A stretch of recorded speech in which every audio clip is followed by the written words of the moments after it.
ओम दुर्गाय नमः। जय माता दी। प्रिय श्रोताओं, आज नवरात्रि के छठे दिन सुनिए श्री दुर्गा सप्तशती पाठ का 11वां अध्याय, जिसमें देवताओं द्वारा देवी की स्तुति तथा देवी द्वारा देवताओं को वरदान देने का वर्णन है। इस अध्याय को प्रारंभ करने से पहले हम सब मिलकर माँ भुवनेश्वरी देवी का ध्यान करते हैं। मैं भुवनेश्वरी देवी का ध्यान करती हूँ।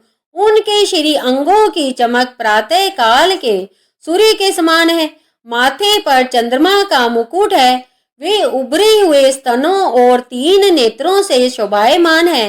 उनके मुख पर मुस्कान की छटा छाई रहती है और हाथों में वह वरद, अंकुश, पाश तथा अभय मुद्रा शोभित है। मार्कंडेय ऋषि कहते हैं, देवी के द्वारा वहां महाअसुरेश्वर शुंभ के मारे जाने पर इंद्र आदि देवता अग्नि को आगे कर उन कात्यायनी देवी की स्तुति करने लगे। उस समय इष्ट प्राप्ति होने से उनके मुख कमल चमक उठे थे और उनके प्रकाश से दिशाएं भी जगमगा उठी थी। देवता बोले, शरणागत की पीड़ा दूर करने वाली देवी, हम सब पर प्रसन्न हो। संपूर्ण जगत की माता प्रसन्न हो। विश्वेश्वरी, विश्व की रक्षा करो। देवी, तुम ही जड़ चेतन जगत की स्वामिनी हो। तुम इस जगत की एकमात्र आधार हो, क्योंकि पृथ्वी रूप में तुम्हारी ही स्थिति है। देवी, तुम्हारे पराक्रम को कोई नहीं लांघ सकता। तुम ही जल रूप में स्थित होकर संपूर्ण जगत को तृप्त करती हो। तुम अनंत बल से संपन्न वैष्णवी शक्ति हो। इस विश्व की कारणभूता परा माया तुम ही हो। देवी, तुमने इस समस्त जगत को मोहित कर रखा है। तुम ही प्रसन्न होने पर इस पृथ्वी पर मोक्ष पद की प्राप्ति कराती हो। संपूर्ण विद्याएं तुम्हारे ही भिन्न भिन्न रूप है। जगत में जितनी जितनी स्त्रियां हैं, वे सब तुम्हारी मूर्तियां हैं। जगदम्बे, एकमात्र तुमने ही इस विश्व को व्याप्त कर रखा है। तुम्हारी स्तुति क्या हो सकती है? तुम तो स्तुति करने योग्य पदार्थों से परे एवं परावानी हो। देवी, जब तुम सर्व स्वरूप एवं स्वर्ग तथा मोक्ष प्रदान करने वाली हो, तब इसी रूप में तुम्हारी स्तुति हो गई। तुम्हारी स्तुति के लिए इससे अच्छी उक्तियां और क्या हो सकती है? बुद्धि रूप से सब लोगों के हृदय में विराजमान रहने वाली तथा स्वर्ग एवं मोक्ष प्रदान करने वाली नारायणी देवी, तुम्हें नमस्कार है। कला, काष्ठा आदि के रूप से कर्मशः अवस्था परिवर्तन की ओर ले जाने वाली तथा विश्व का उपसंहार करने में समर्थ नारायणी, तुम्हें नमस्कार है।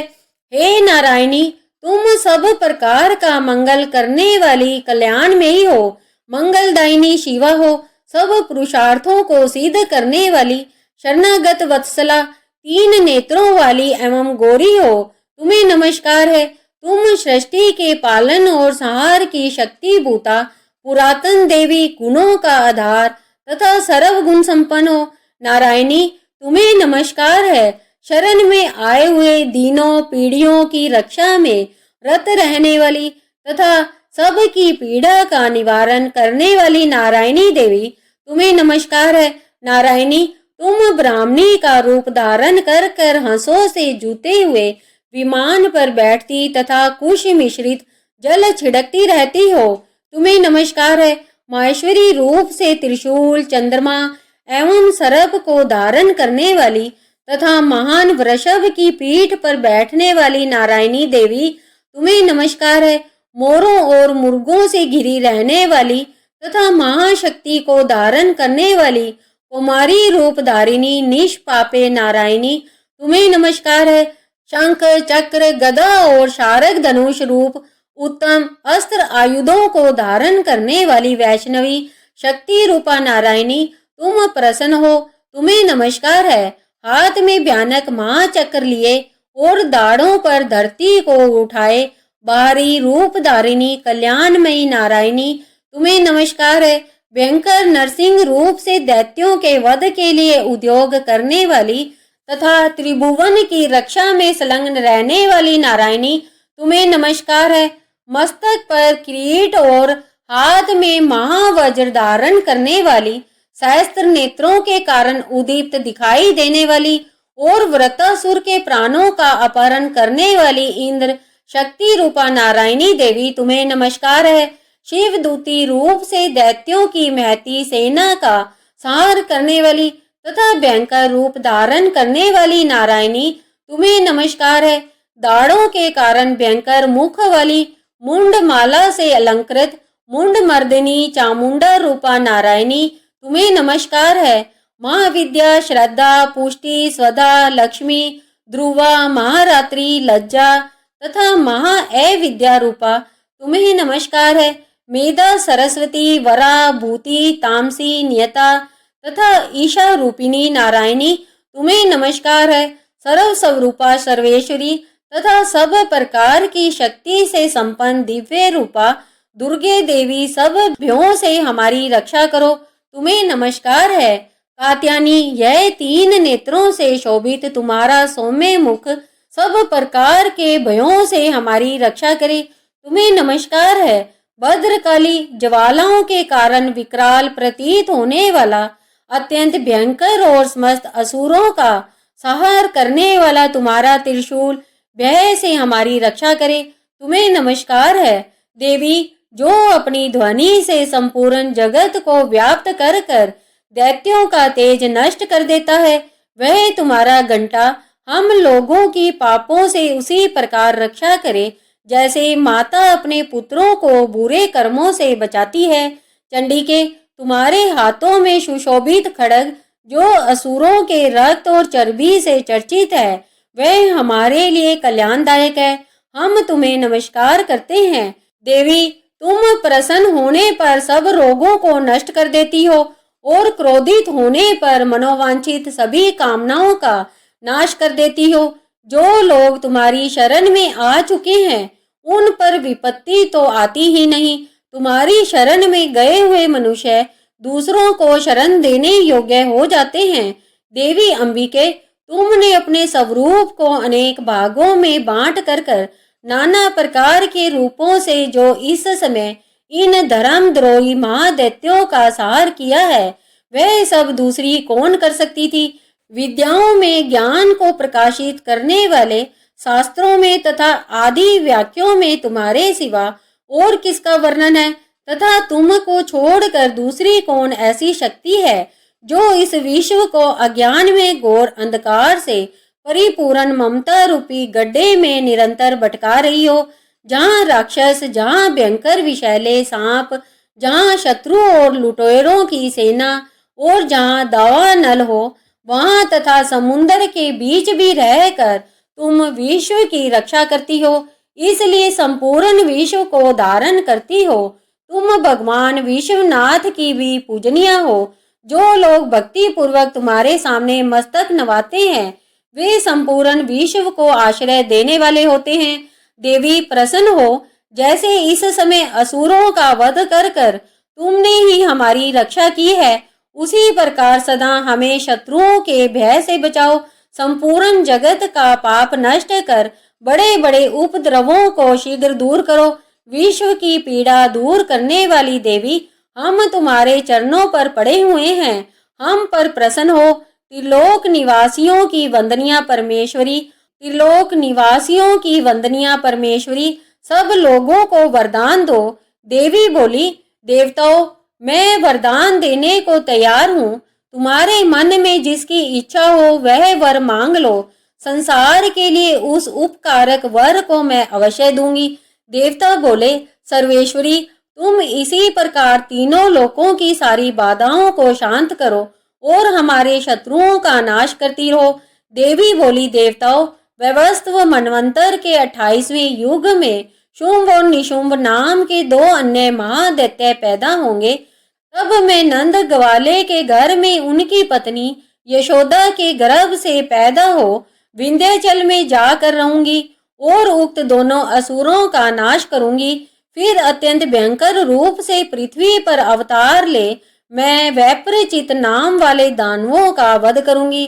उन भयंकर महादैत्यों को भक्षण करते समय मेरे दांत अनार के फूल की भांति लाल हो जाएंगे तब स्वर्ग में देवता और मर्त्य लोक में मनुष्य सदा मेरी स्तुति करते हुए मुझे रक्त दंतिका कहेंगे। फिर जब पृथ्वी पर 100 वर्षों के लिए वर्षा रुक जाएगी और पानी का अभाव हो जाएगा, उस समय मुनियों के स्तुति करने पर मैं पृथ्वी पर अयोनिजा रूप में प्रकट होंगी और 100 नेत्रों से मुनियों की ओर देखूंगी। अतः मनुष्य शताक्षी इस नाम से मेरा कीर्तन करेंगे। देवताओं, उस समय मैं अपने शरीर से उत्पन्न हुए शाकों द्वारा समस्त संसार का भरण पोषण करूंगी। जब तक वर्षा नहीं होगी तब तक वे शाक ही सबके प्राणों की रक्षा करेंगे। ऐसा करने के कारण पृथ्वी पर शाकंभरी के नाम से मेरी प्रसिद्धि होगी। उसी अवतार में मैं दुर्गम नामक महादैत्य का वध भी करूंगी। इससे मेरा नाम दुर्गा देवी के रूप में प्रसिद्ध होगा। फिर जब मैं भीम रूप धारण कर मुनियों की रक्षा के लिए हिमालय पर्वत पर रहने वाले राक्षसों का भक्षण करूंगी, उस समय सब मुनि भक्ति से नतमस्तक होकर मेरी स्तुति करेंगे। तब मेरा नाम भीमा देवी के रूप में प्रसिद्ध होगा। जब अरुण नामक दैत्य तीनों लोकों में भारी उपद्रव मचाएगा, तब मैं तीनों लोकों का हित करने के लिए 6 पैरों वाले असंख्य ब्रह्मों का रूप धारण कर उस महाअसुर का वध करूंगी। उस समय सब लोग ब्राह्मरी के नाम से चारों तरफ मेरी स्तुति करेंगे।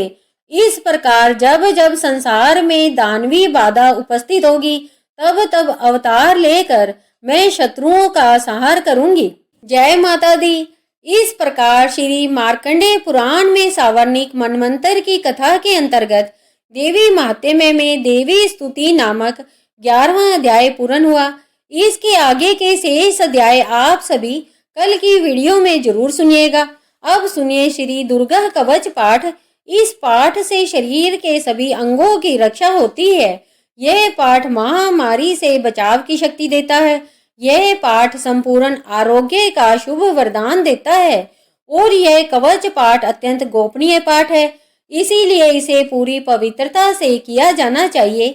18 महापुराणों में से एक मार्कंडेय पुराण के अंदर देवी कवच के श्लोक अंतर्भूत है और यह अद्भुत दुर्गा सप्तशती का हिस्सा है।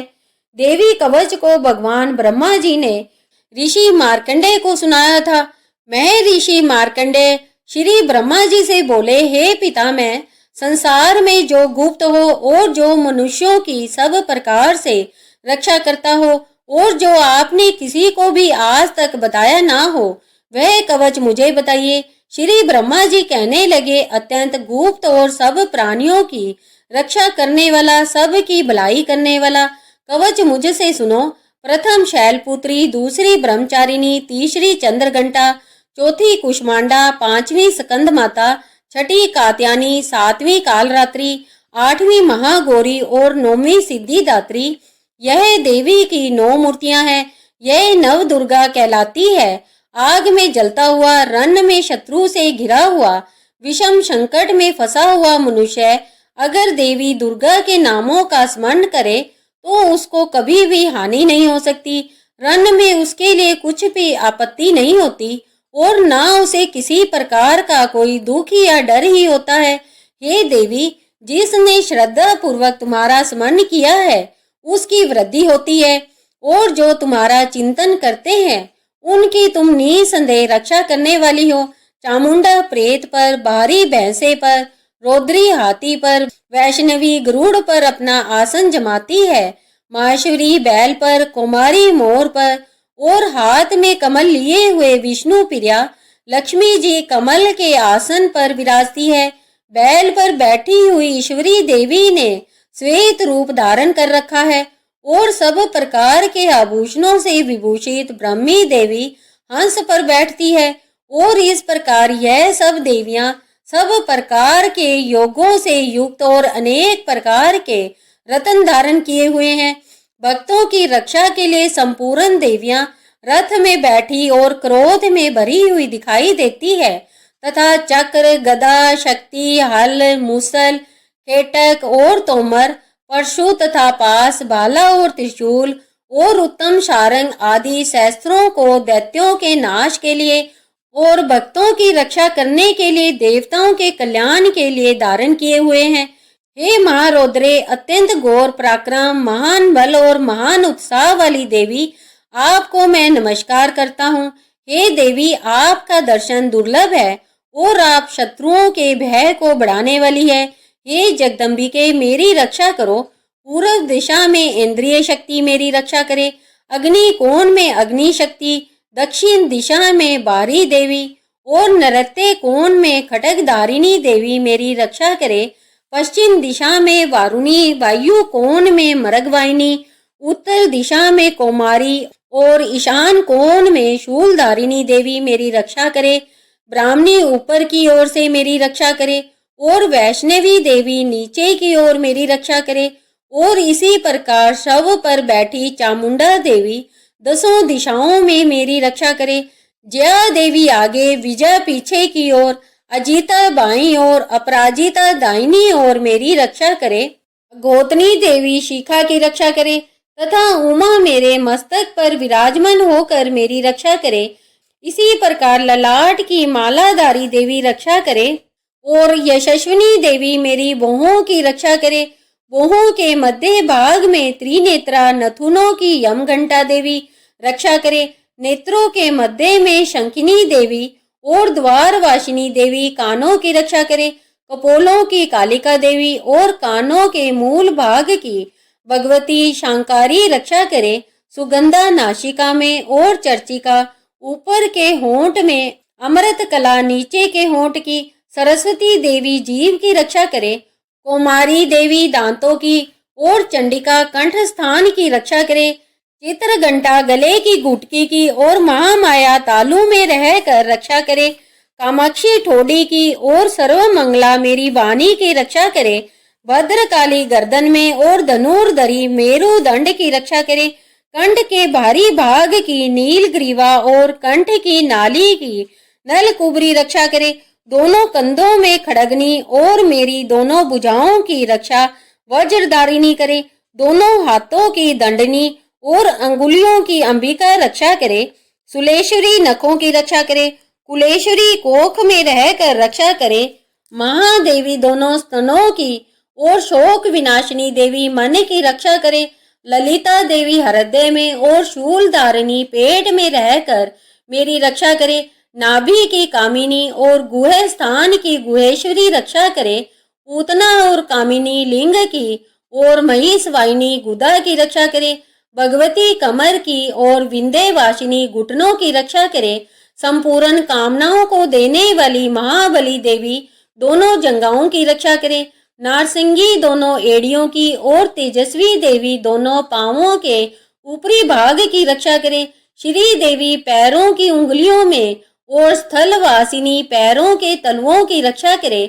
दृष्टा कराली देवी नखों की और उदर केशनी देवी बालों की रक्षा करे। रोमा बलियों के छेदों की कोबेरी और त्वचा की बागेश्वरी देवी रक्षा करे। पार्वती देवी रक्त, मज्जा, बसा, मांस, हड्डी और मैदे की रक्षा करे। आंतों की काल रात्रि और पित्त की मुकेटेश्वरी रक्षा करे। मूलाधार आदि पद्म कोशों में पद्मावती और कफ में चूड़ामणि देवी स्थित होकर रक्षा करे। नखों के तेज की ज्वालामुखी रक्षा करे। अभेद्या देवी समस्त शरीर में जहाँ जहाँ जोड़ है उन सब जोड़ों की रक्षा करे। ब्राह्मणी मेरे वीर्य की रक्षा करे। छत्रेश्वरी छाया की तथा धर्म धारिणी देवी मेरे अहंकार, मन और बुद्धि की रक्षा करे। वज्रहस्ता देवी मेरे प्राण, अपान, व्यान, उदान और समान इन पांचों वायु की रक्षा करे। कल्याण शोभना मेरे प्राण की रक्षा कर कर मुझे दीर्घायु बनावे। रस, रूप, गंध, शब्द और स्पर्श इन विषयों का अनुभव करते समय योगिनी देवी रक्षा करे तथा सत्व गुण, रजोगुण और तमोगुण की रक्षा सदा नारायणी देवी करे। बाहरी आयु की रक्षा करे तथा वैष्णवी धर्म की रक्षा करे। चक्रनी देवी यश, कीर्ति, लक्ष्मी, धन और विद्या की रक्षा करे। इंद्राणी आप मेरे गोत्र की रक्षा करे। हे चंडिके, आप मेरे पशुओं की रक्षा करे। महालक्ष्मी मेरे पुत्रों की रक्षा करे और भैरवी मेरी पत्नी की रक्षा करे। मेरे रास्ते की सुपथा तथा दुर्गम मार्ग की क्षेम करी रक्षा करे। राजा के दरबार में महालक्ष्मी रक्षा करे तथा सब ओर व्याप्त रहने वाली विजया देवी सब प्रकार से मेरी रक्षा करे। हे देवी, जो स्थान इस कवच पाठ में नहीं कहा गया है अतएव रक्षा से रहित है, वह सब तुम्हारे द्वारा सुरक्षित हो, क्योंकि तुम विजयशालिनी और पाप नाशिनी हो। यदि अपने आप का भला चाहे तो मनुष्य बिना कवच के कहीं एक पग भी न जाए, कवच का पाठ कर कर ही यात्रा करे। नित्य कवच के पाठ के बाद सब ओर से ही सुरक्षित मनुष्य जहाँ जहाँ भी जाता है वहाँ वहाँ उसे धन लाभ होता है तथा सारी कामनाओं की सिद्धि करने वाली विजय की प्राप्ति होती है। वह जिस जिस अभीष्ट वस्तु का चिंतन करता है उसको निश्चय ही प्राप्त करता है। वह पुरुष इस पृथ्वी पर अतुलनीय महान ऐश्वर्य का भागी होता है। कवच से सुरक्षित मनुष्य निडर हो जाता है, संग्राम में उसकी पराजय नहीं होती तथा वह तीनों लोकों में पूजनीय होता है। देवी का यह कवच देवताओं के लिए भी दुर्लभ है। जो प्रतिदिन नियम पूर्वक प्रातः, दोपहर तथा सायंकाल को श्रद्धा के साथ इसका पाठ करता है उसे देवी कला प्राप्त होती है तथा वह तीनों लोकों में कहीं भी पराजित नहीं होता। वह अकाल मृत्यु रहित हो 100 से अधिक वर्षों तक जीवित रहता है। लूता, चेचक, कोढ़ आदि उसकी संपूर्ण व्याधियां नष्ट हो जाती है। स्थावर, जंगम, कृत्रिम विष ये सभी प्रकार के विष दूर हो जाते हैं, उनका कोई असर उस पर नहीं होता।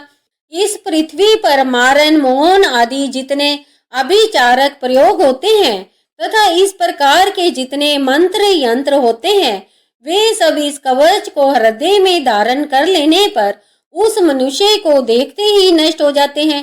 पृथ्वी पर विचरने वाले आकाशचारी, जल से प्रकट होने वाले, उपदेश मात्र से होने वाले भूत आदि, अपने जन्म के साथ प्रकट होने वाले देवता, कुल देवता, माला, कंठमाला आदि, डाकिनी, शाकिनी, अंतरिक्ष में विचरने वाली अत्यंत बलवती भयानक चुड़ैलें, ग्रह, भूत, पिशाच, यक्ष, गंधर्व, राक्षस, ब्रह्म राक्षस, बेताल, कुष्मांड और भैरव आदि अनिष्ट करने वाले देवता भी हृदय में कवच धारण किए रहने पर उस मनुष्य को देखते ही भाग जाते हैं। कवचधारी पुरुष को राज्य में सम्मान और उन्नति की प्राप्ति होती है। यह कवच मनुष्य के तेज को बढ़ाने वाला और अति उत्तम है। कवच का पाठ करने वाला पुरुष अपनी कीर्ति से विभूषित पृथ्वी तल पर अपने सुयश के साथ साथ वृद्धि को प्राप्त होता है। जो पहले कवच का पाठ कर कर उसके बाद दुर्गा सप्तशती का पाठ करता है उसकी जब तक वन, पर्वत और काननों सहित यह पृथ्वी टिकी है, पृथ्वी पर पुत्र, पौत्र आदि संतान परंपरा बनी रहेगी। फिर देहांत होने पर वह पुरुष भगवती महामाया के प्रसाद से उस नित्य परम पद को प्राप्त होता है जो देवताओं के लिए भी दुर्लभ है। वह सुंदर दिव्य रूप धारण करता और कल्याण में शंकर के साथ आनंद का भागी होता है। श्री दुर्गा कवच पाठ समाप्त। सभी प्रेम से बोलिए माता रानी की जय।